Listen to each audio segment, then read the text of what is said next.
All right, hello everyone. This is going to be an unboxing of 18 India. I'm pretty excited about this. It's a project I've been knee-deep in along with Tony and the rest of the Trax team. We'll go into that in a minute, but real quick, I just wanted to kind of give an update as to where we are with the channel and what's going on. So at this time, we haven't released an episode it's been about a year, might even be a little longer. And there's a couple reasons for that. Number one is the biggest reason, and that is the fact that Tony and I, when we kind of set out to do the podcast originally, the thought was just to shine some light on some games that we really, really loved. And frankly, that just got played out. We got to talk about everything we wanted to talk about, and it's pretty exciting. Now, there are many games we haven't talked about, and there are various reasons for that. Number one might be the fact that we don't enjoy the game, and we really don't want to, A, play a game that we don't enjoy, or cover one that we don't enjoy, because we do not really feel like talking negative about people who we've come to call friends who are the designers of said games. So if we're not talking about them, it's usually one of those two reasons. There may be a third, and that third is probably going to be the fact that we just haven't had a chance to play it enough or together. A great example of this is going to be 18NY. We both really like the game. I am friends with Pierre. In fact, him and I just played India this past week. And we do intend to have him on the show and talk about that product. But now the problem is that we don't want to talk about it until we've played with the new rules from All Aboard. And that edition is still not in people's hands yet, my own included. The only copy in North America is actually in Pierre's hands. And while that's great, it means I can play it, Tony living in Colorado cannot. So we're going to kind of hold off. So while we haven't released anything, it's really just the fact that we've been, life gets in the way. We haven't tried new things, but Tony's played a lot of stuff and I've played a lot of stuff, and we're just kind of at a point where we just don't really have anything new and exciting to talk about quite yet as far as full coverage of the show. And we do want to stick to our mantra of the one show, one title, one coverage. And again, that's pretty much where we're at. We will continue to release episodes if and when something spikes our curiosity like 18 Korea did. And we are certainly here in those regards. We've stopped all the Patreon, the Ko-Fi, and everything else just because there's no sense taking money since we're not actually outlaying any money for new things. There's just a little bit of funds involved in keeping the old podcast up, which I don't have a problem with. So that's pretty much the state of the podcast done in 5 minutes. We are both still here. We are very much friends. I will be going out to Trax in the fall, and I feel that that's going to be a great time. If you're there, do say hi. We definitely want to interact with you and hang out. And I am still in planning to try and make a Trax East happen next year. So keep your eye out, your ears out, and all your things out for that. Now, 18 India. 18 India is, it came from Tony and Tony's play group, who played Mainline and Africa and left it wanting. So they ended up building their own game. They approached me after much play testing to do some of the artwork for it, which turned out to be almost all of it. The only thing I did not do is literally paint the cover. And as you can see by the front here, Kurt Miller did a gorgeous job. So that was the right call. And I think it's one of the best covers of an 18XX game that exists. It is beautiful. It's bright. It's pretty. I hear nitpicks of, oh, you can't see the mountains from the Taj Mahal. Of course you can't. it's huge. It's just to give you a sense of place. It's not to depict any kind of scene, people. Stop your nitpicks, please. There will be many involved in this game, but all the decisions were made by the team. Have enjoyed them. There is an errata that will be coming that we're kind of working on to just kind of address some of those edge cases that never really came up in playtesting, of which there was a ton of, but it still happened throughout. So that being said, take all that with a grain of salt. And this is a very fresh unboxing. This is a brand new copy. You can see here, like I said, I love the cover. I think it's gorgeous. I also used GMT's box layout that they had for 1846 and the other one that they did that, you know, to try and get that same thing, but to put a nice, cool, awesome color on there. I think it's gorgeous. The back, they did a good job just kind of showing the overview, showing what the game's like, showing the components. And I also tried to, you know, make sure that everything made sense for this box. So without further ado, let's talk about the cover real quick. So you can see this is authored by Michael Carter, Anthony Fryer, John Harris, and Nick Nalon, specifically in alphabetical order. There's no importance there. They very much view themselves as a team. Development was done by Cancun, and I did what is technically known as the graphic design, with Kurt Miller doing the actual cover art. GMT produced this game last year, and we are going to dive in. So let's open up this box. Oh, this is kind of exciting. Now, I have played this version and I've seen it a couple times, but this is actually my copy that finally showed up, and my first time physically opening it pre-punch. So I have an idea what to expect, but let's take a look here. If I haven't said it enough, I really love the artwork and the cover. I think it's absolutely gorgeous. I think they did a great job. So there is right off the bat, and this is kind of an awesome thing that GMT did. So understanding how a game is made and the production, just real quick, there is a lot of people who have their hands in this. I was literally the graphic designer, and when you're knee deep in a project like this, it's very easy to get lost in the weeds and not see everything. Specifically, John Harris, he drove me insane with how many nitpicks and finds and things he found. And I realized I wasn't actually getting mad at John. I was getting mad at me because I was making these errors, and they were silly little errors. And he caught so many, guys. I cannot tell you. Just because, you know, you copy, you replace, you repeat, you do a lot of things when you're doing a production of this size, and there's a lot of things that have to line up. But John had such an eye for detail and kept the ball on track. I cannot thank him enough. Retrospectively, I certainly didn't in the moment, for his eyes. But even with the other three guys, his eyes, Ken's eyes, and the GMT team's eyes, errors can still happen. And it's apparent because the first thing you see when you open up is this sheet here telling you that, hey, replace the tile sheet 5 with this replacement. And on top of that, there's still an error on this sheet. So let's talk about that. There's also some 12 gauge markers, gauge change markers. The ones that were originally spec'd were so small that you'll see them in a second. They looked, yeah, they're ridiculous. So inside here, let's see, we have, so this sheet is just telling you, hey, we made a mistake. And I also want to point out, GMT could have done a couple things here.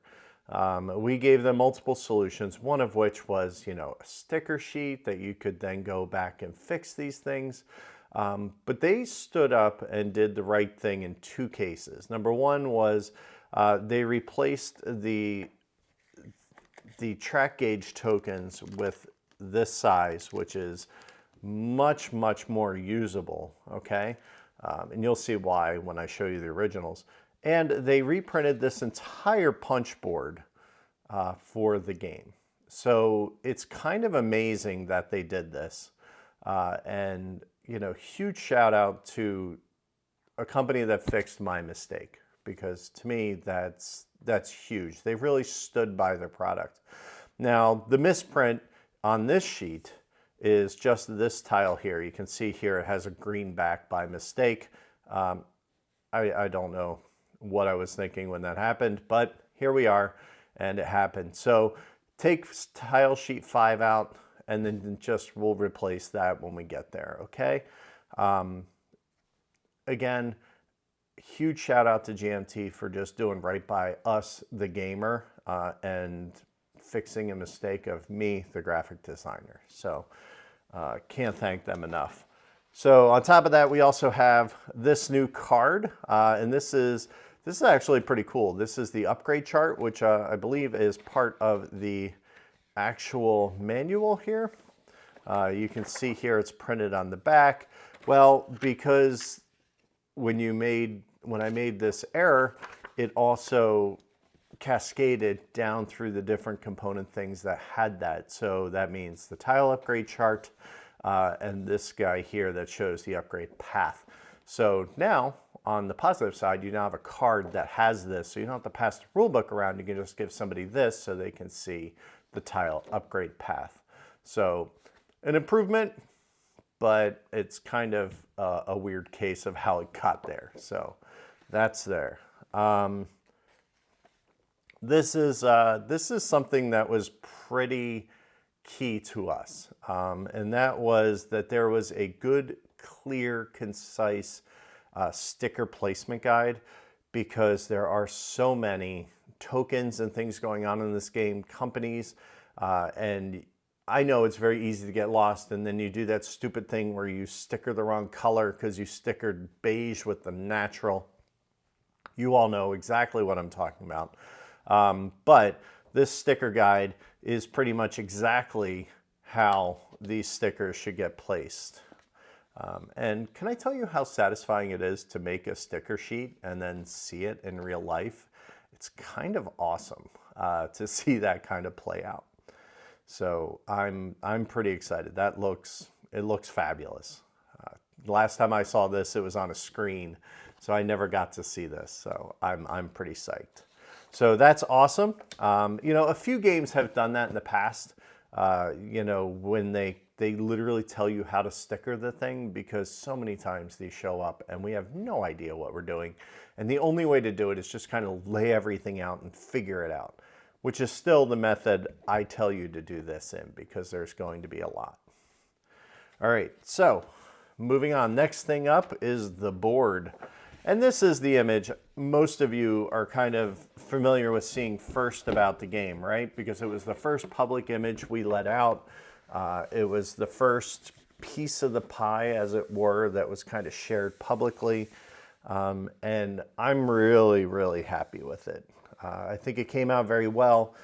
One of the things I was kind of charged with from the gang and personally was to make a board that kept in line with what GMT does, but kind of revisited what a 18xx game board should look like. So we spent a lot of time working on how that feel and how it should look. There should be jumping fish and things in here, but certain people who shall remain nameless did not like that, so we took them out. We talked about maybe putting a boat in there, but it just kind of never came about, just because there was something really amazing about getting the map done. It was the first thing I worked on, and it really, I think it's the thing you interact with the most. I think it's one of the most, if not the most important piece of the entire game, because it needs to convey so much information so fast, And I feel that we really accomplished it with this board while still making it visually interesting, right?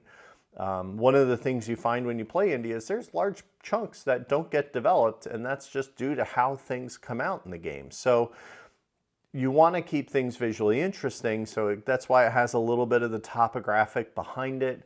You know, it definitely informed the placement of the mountains and the hills when we were kind of laying things out and able to kind of get it situated.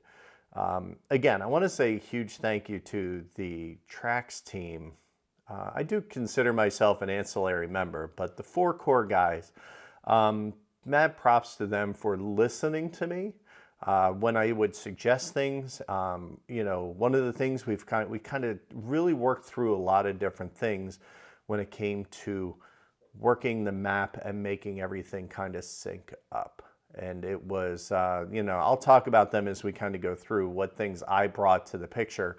Like up here, this was just, you know, 3 lines, but we kind of put it out here to, you know, kind of show like where the cards go and things like that. You know, it's a visual touch, and if you line the cards up on each one of these spots, you're nuts. It's a lot of work. And it's not something I even do when I play my games, but visually, I think it kind of helps you understand what's going on. And then the other thing I added right off the bat was I kind of added this setup guide because setup in this game is a lot more than a lot of other games you play. So this is, you know, designed to be very helpful and, you know, let you set up the game using the map where you don't have to keep flipping through the rule book to do that. And once you know how to do it, this is literally just a reference. Oh, how many cards do I need to pull out? How many companies do I need to pull out? You know, so that kind of helps you get that set up and rolling right off the bat. So that's kind of why I built that in, and then it just gets covered by the cards anyway. The ground tracker, this dividend payout chart, which I think is super handy. A lot of questions about the 5% div come up frequently, and I saw it on a couple playthroughs. Basically, if you're in the $100 space, you're going to guarantee a revenue of $5. If you ever were to pay out more than that, you ignore that and you pay out what you pay out. But even if you hold, the national is going to actually ensure the guarantee company will pay out no matter what. So it keeps you from falling back in a lot of positions. That's why they're usually jumped on at the beginning of the game, especially if they're interesting and cool. So that's very helpful. I always like to share movement chart. I think is super important. Over here, the companies chart, there's a 2, 3, 4, 5 that's adjacent to the number of companies. That's just a repeat of the player count. So it just kind of, I believe that there was another layer there that had like the individual little people icons that kind of got lost. So apologies if that's a little confusing, but ultimately if companies disappear out of the game, share count drops and share limit drops. You can do quad jumps, so that's why this chart is so helpful, because you can instantly see by looking at it if your company quad jumps or not. And every company value is set. The par values are set, so that's why all their icons are down here. They're ghosted out so that you can instantly find them. I love the central map. I love the water treatment. I put a cool linen finish on it. I like the edging I did around the continent. If I continue to do more games, which GMT has said yes, I've said yes. There's reasons why there are none right now. I'm not going to go into that, but you're probably going to see a consistent look and feel from me and a consistent size and tiles, whether it's the large tile or small tile. We're going to keep that consistent. Have our connection bonuses. Turn order track. So the turn order track was really inspired by Korea. This wasn't here, and then when we played Korea, we're like, this is the smoothest way to handle this, aside from, you know, taking numbers and throwing them back in the middle and swapping them. It gets very confusing, especially when you have people who can re-enter the gameplay, because if you're swapping cards, it's kind of hard to keep track of who's actually on first. So what you do is you just leave the turn order on top, and then when you hit that person, when they pass, you move their box up down below, and then this will be, once everybody's passed, that's your new turn order, and your passed cubes sit there. So that way, turn order is maintained throughout the entire stock round, and then there will be a pass order that'll determine the next stock round. So it's a pretty elegant solution that I'm really glad we came across, because I think it's very easy to do and work with. Then we had the commodity concessions. So the way this was originally was there were 2 tokens on the board for each concession. And when you got it, you put this token on your board, but it was really kind of hard to see at a glance what commodities were still available. So we kind of came up with this system instead. So there is going to be a token on the board, but there will also be paper cardboard tokens over here. And as companies acquire them, they disappear, meaning they change from, you know, having a token on them, colorful, pretty, to this gray, which means, oh, sorry, it's already taken out. So pretty excited about that. The link bonuses are built into the actual sheet itself, which I love. One thing to kind of point out that probably isn't communicated, and this might be a rulebook issue, it might be there's just so much going on in this tile, there's no way to do it. Technically, Nepal is an 0-0, so it can be hit twice, but Mumbai is not. Specifically, go back to the early versions of the game. Mumbai used to be a 3-way city, but it then became too powerful and a juggernaut, and it made this area very congested. So this kind of allowed us to do some things with that zone and then create this Kochi-Mumbai run down the side here without the gauge change happening. There's a lot of reasons for it, but the reasons was it started as a triple and then just kind of said, you know, what if we separate this out and make some decisions a little more interesting? So that's why Mumbai is a city that cannot be visited twice, because it is not an 0-0, where Nepal is. So there's a little clarity for you. There's no open market on this. There's no trade market on this board because this is a standard board that GMT uses. So what we decided was we're going to take those things off the board and put them separately. So depending on your table situation, which you'll hear again, you can move it around and it'll be in here in a sec. So very, very, can I tell you how thrilled I am with this board? I think it's absolutely gorgeous. And again, seeing things come to life is absolutely amazing. So punch boards. So let's see, we have our punch boards. You can see our tile sheets. You know, everything is nice in here. We have our concessions. If you don't like the pretty pictures, you can use the back, which is I just set up to be printed normally, so that you can use either or. I resisted the urge to make like a different pretty version in the back of the tiles and do the front because at the end of the day, I'm really happy with how our tiles came out and our choices. So this tile sheet's one of the funnest ones I think of the board because it has these new triple dits. Triple dits are, as far as I know, I think they're brand new. Tony said he was kicking them around one day, and then we found a way to say like, hey, why don't we incorporate them into the game? And when he brought them down, it was night and day. And I think it really makes doing those triple cities and the decisions and the jerk factor jump off the page half the time because nobody lays it the way you want it to be laid. The blue just denotes that it's a $20 town as opposed to a $10 town. That's the only difference. And then the ferries down here, a little confusion on the ferry. It is a yellow tile, but it's also permanent. So once you lay it, it's there, can't be upgraded, but it's only yellow, so you can lay it and continue on. It's not an upgrade, so just FYI. All right, so here is our sheet 5. What you'll notice here is that the single cities on this sheet are all $20 cities. That was my screw up. They should have been $30 cities. And then we have this guy here, which again, I don't know how it happened because I literally used the same setup, but this guy we'll need to fix. So this sheet, keep that tile. All right, brown on both, russet on both sides, and throw it out. And then replace it with the new one. We're gonna pop that tile out, throw it away, and then boom, that new 544 just stays there. I'm sorry.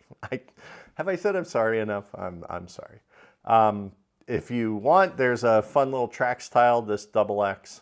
It's not playable, but I just thought it was fun and goofy, and we had some extra space, so I gave us some extra straights and curves and things like that. And let me tell you, when you start to design these things, especially at this size, things get tight.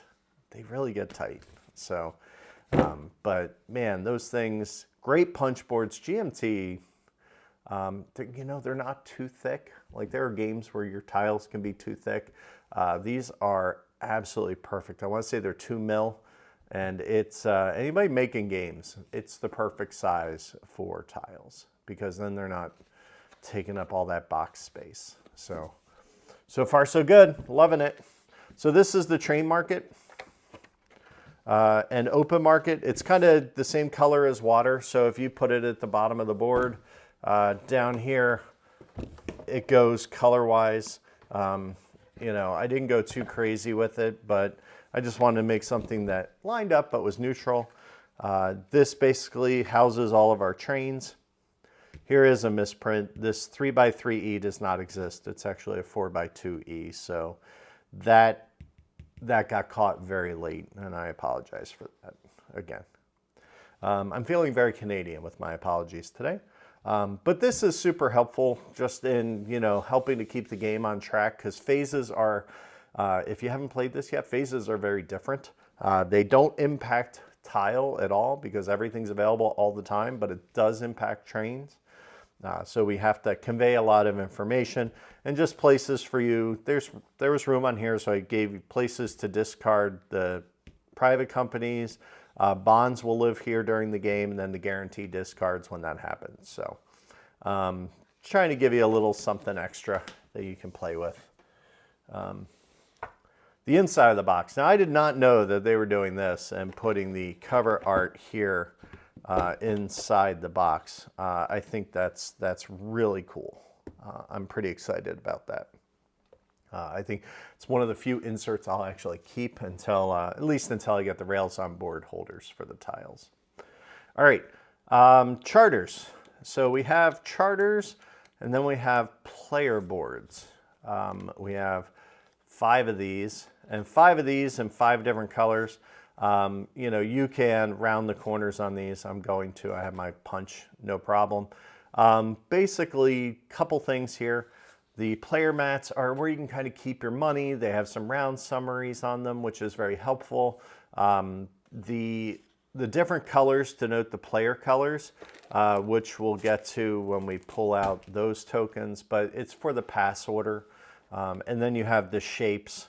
You know, we have the Italian tablecloth, we have the circles, the hexagons, stars, and triangles. Again, just trying to be a little colorblind friendly when it comes to this stuff. This blue came out way darker than I expected it to. But, you know, again, these are just helpful to have a place for you to keep your money separate from everything else and your holdings, and to provide a player guide and to identify your color.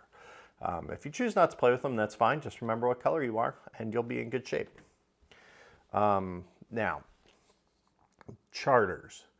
There are 20 companies in this game, roughly, and you only use 10 of them at a time. So that's still a lot of companies, and it's a lot of companies that may change hands frequently throughout the game.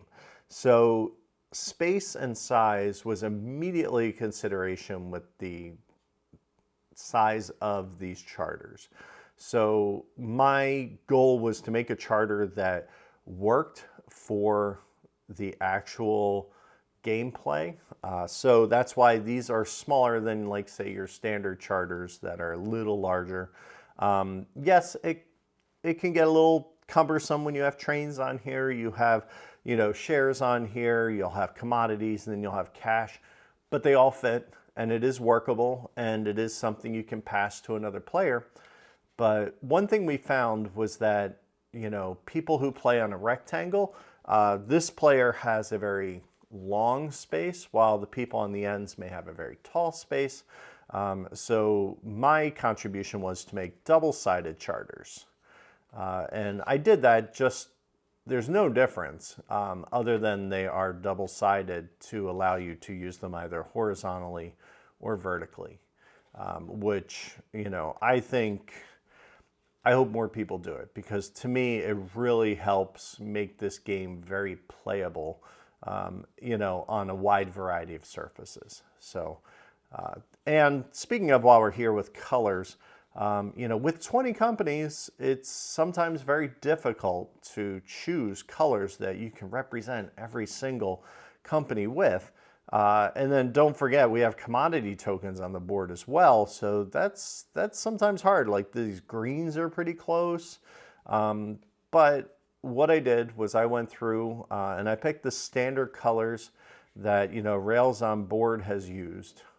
And we basically, you know, kind of use that as a guide to determine the different colors in the game, and then try to break them up within regions so that at least the companies aren't on top of each other. If they are even close in color, they may not even be in the same game a lot of times, because, you know, you're only picking 3 out of 6 roughly from each region. So, you know, there's a lot of reasons why we did it. But here we are. I'm really happy at the end of the day with the colors we got. I think they're kind of amazing. Do be careful with the North Central and the Sindh Punjab. The North Central, I believe, if we check our sticker guide, is natural. Yes. So the Taj Mahal piece will be on the wood that's not painted, stained, or whatever. So that's the reasoning here. I had a lot of fun designing all these icons. I can tell you they were a lot of fun. So let me know if you have a favorite. You know, there's some corny ones, there's some fun ones, and I think there's some really pretty ones. But again, two-sided for your convenience more than anything else. And hopefully y'all appreciate it and use it, and let me know your thoughts if you find it. All right, so we have our certificates. So our share certs, we have money, because, you know, we have to have money in the game. So we quickly made some money. Yeah, so you now have elephant themed money. Tell you where my money's gonna go? It's gonna go right there. It's really fun. At Tony's house, he actually has a basket that's just full of paper money from games. And we looked through that when we were picking out, like, how did we want to do the money. In the end of the day, we just re-opted for 46 money that we changed to look like ours. So, wow, look at that. You don't have to sort these at all. That's gorgeous. So this pile is all my 10% certificates. It does not include my president's certificates, which is great because you'll want to keep them separate. For setup and everything else, don't just throw them in together. Keep all your president's certificates in a separate baggie, you know, when you go to set your game up. Yep, so these are all the certificates. The exception is the Gipper. The Gipper will not have a president's certificate, just so you know. Everybody else has president's certificates for each company. And this is going to be the fun stack. So this is going to have everything in it that is not a plain certificate. So we have our trains, which I did get to do the art for the trains. That was a lot of fun. And then these are also trains. So let's see, we have all of our trains based on phase. They become two-sided at the 4. You can see here the 4E. And then we have the 4x2, the 4x3. And you can see here it's only the 4s that are double-sided, not the 3s. So I apologize again for that. these were a lot of fun to make, and I wanted to do something different than just put a train on a white card. So, you know, putting some of the Himalayan mountains in the background, putting them on a track, and then citing exactly what each card does, train does, because when you hit the E trains and the multiple E trains, it gets a little confusing. So like the 4x3, the 4E/3 is best for cities, tripled unlimited length, and ignores towns and gauge changes. So that's what an E train does. Same price as the other, you just have to decide when you purchase it. But I'm really happy with how these trains came out. I think they're pretty, I think they're cool. I love the coloration of the phase of each train, because remember, phases are slightly different, so you're not gonna see green, russet, and yellow on trains. So we had to come up with some different color schemes for that. All right, so next are, so these cards here that have India East, South, West on the back of them, this is how you're going to determine what ones are in the game. You're basically going to draw 3 East cards, 3 South cards, 3 West cards. Those are the companies that are in the game. And then the back kind of looks like a little risk card almost. Tells you where it starts, puts a little star on there so you can instantly find where they go. And then any other company that's not in the game is out of the game. You ignore their token spots, their reservation spots on the board. So this is really a setup deck. So keep this with the initial setup things that you're going to have. Very helpful. These guys are just the player cards. So you can determine starting order. Just deal them out, have people take them however you want to do that. Let's see. Moving on. These are the... Okay, so these backs have to be the same because privates will be in with the main mix. So privates actually are... There's only 6 of them, so there's not too many. But they basically... So I've heard talk that privates are okay. You know what? They're just like any other private you have. But what they don't do is wring money out of companies. So they behave a little differently. But what's cool is that you purchase the private to play it, and then it's out. They all give you income from $5 to $25, which is handy. You can sell them in the beginning of a stock round, and when you activate them and you assign them to a company, you activate them, and then you just discard it, and you get 100% value back from the bank. So it's kind of free, and you just get a lot of income. The jewelry concession is a nice like $20 bump. Think of it as like a mail contract. That's pretty solid. $40 discount. Free station. This is you can drop a station in wherever you want, even if it's a full spot. It's a great way to get into Mumbai if you're a little late getting there. Extra tile placement, extra upgrade, and then, you know, the chumpy, you just get $5. But they're just super handy. They're not meant to be, you know, after playing Korea, our expectations of what private should be can get out of hand. But they're just solid privates. I love the way that you get cash back for them. It's always, I've played this game probably 18 times and it's still a surprise every time I get cash back. So these are the railroad bonds. So the railroad bonds are pretty much guaranteed $10. Spend 100, get 10 income. They behave just like a certificate until later in the game. Once the Gipper's up and running, you may convert them to a Gipper share. Greater Indian Peninsular Railway, Gipper, G-I-P-R. Now, what's cool about that is it doesn't dilute the fund for the Gipper payouts. It just adds to it. So if there are 10 shares of the Gipper in hands and 5 people do this, doesn't mean it's paying at a 1.5 share.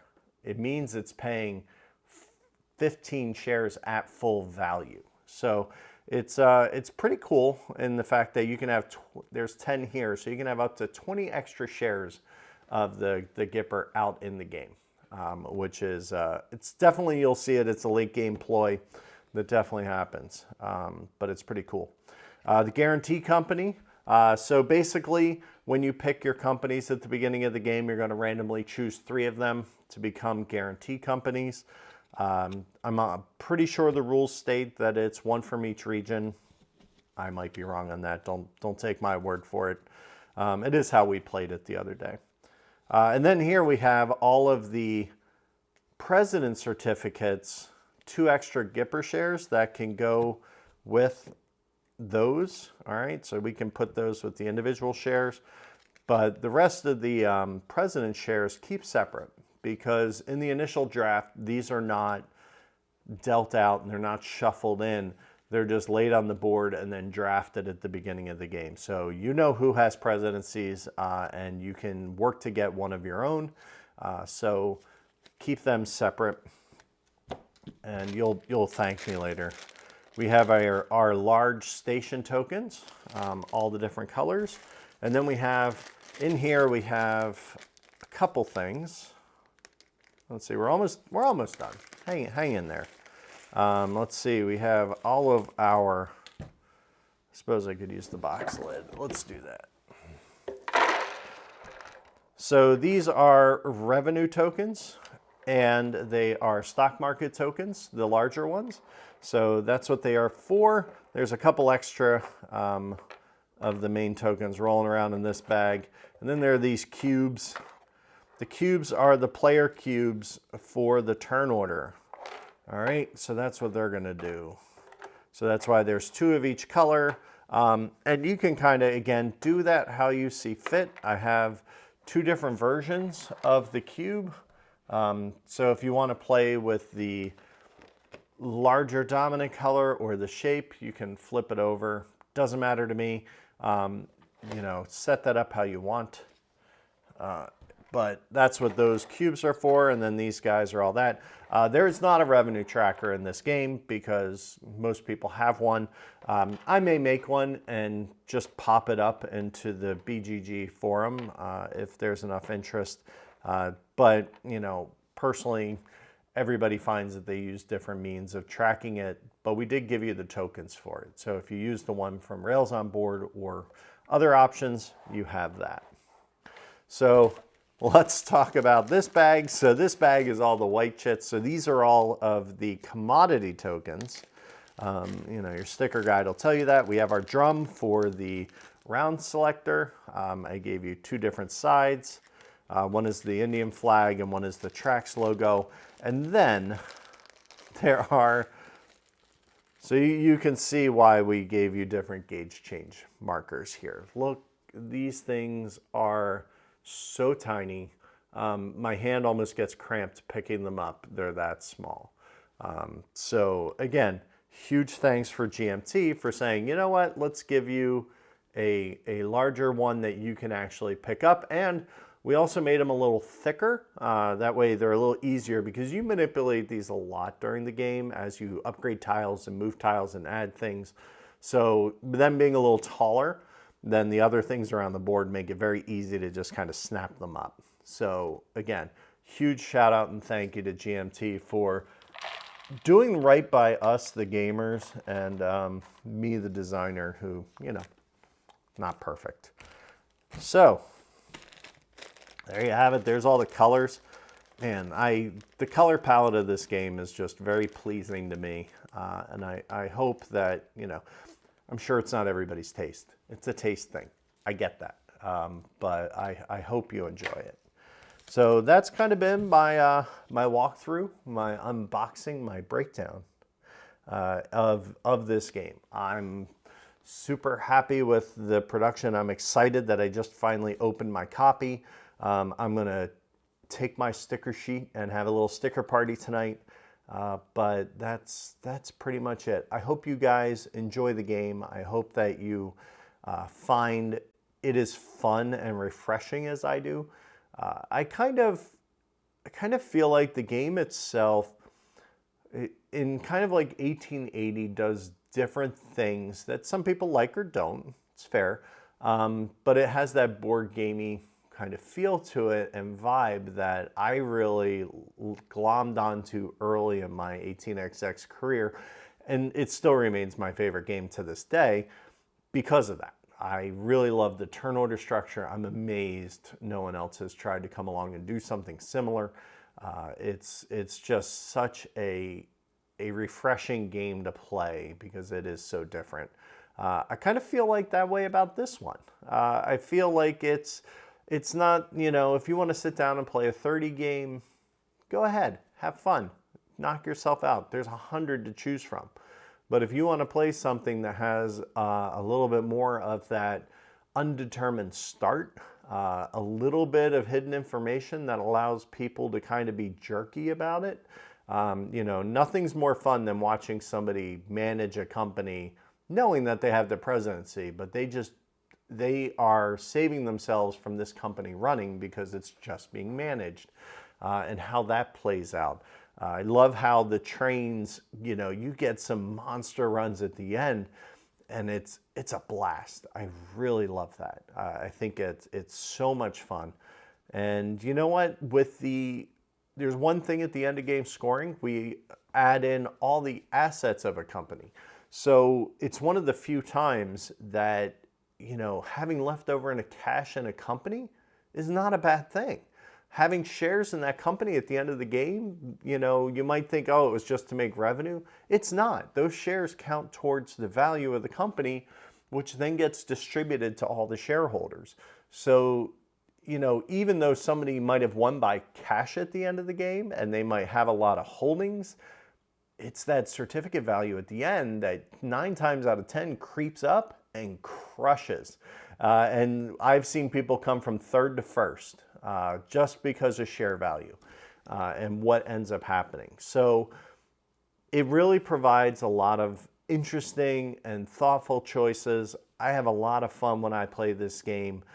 You know, push to get those big trains, because when you start running those big trains for money, it gets to be so much fun.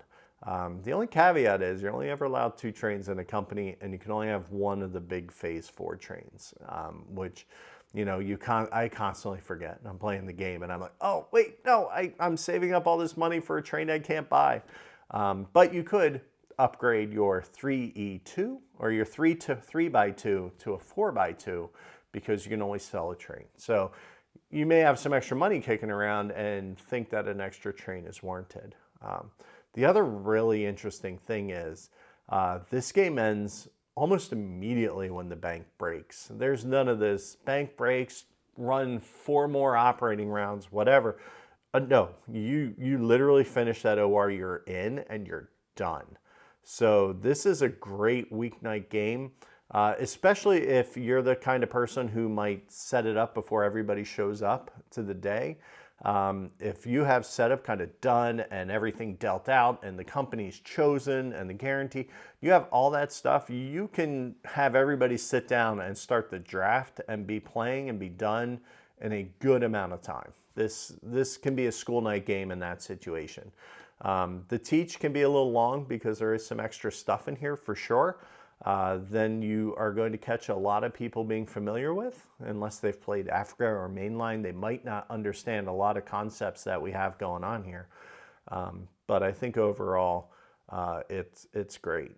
And that's from somebody who spent, you know, a lot of hours poring over all the detail and minutia of this game. I'm not tired of playing it. I still thoroughly enjoy it, and I'm kind of excited to see what the guys come up with next, because we know both GMT's working on stuff. There's a couple in the pipeline I know about. I know that the Trax team is working on stuff, so I'm excited all the way around. So thanks for watching. That's kind of like my unboxing. What do you do with all this stuff guide, talking about my screw ups and everything like that. But I hope you've enjoyed it. I hope if you want a copy, that you get it. I think it's a unique one to add to your library, and very cool. So thanks a lot. We'll talk to you next time on Wheel Tapping when we see you out there. Cheers. Thanks for being a part of Wheel Tapping. This month and each month is brought to you by Game Toppers. Whether it's just a mat or a full-fledged game topper, you can upgrade your gaming experience at GameToppersLLC.com. Thanks again, and we'll see you next time.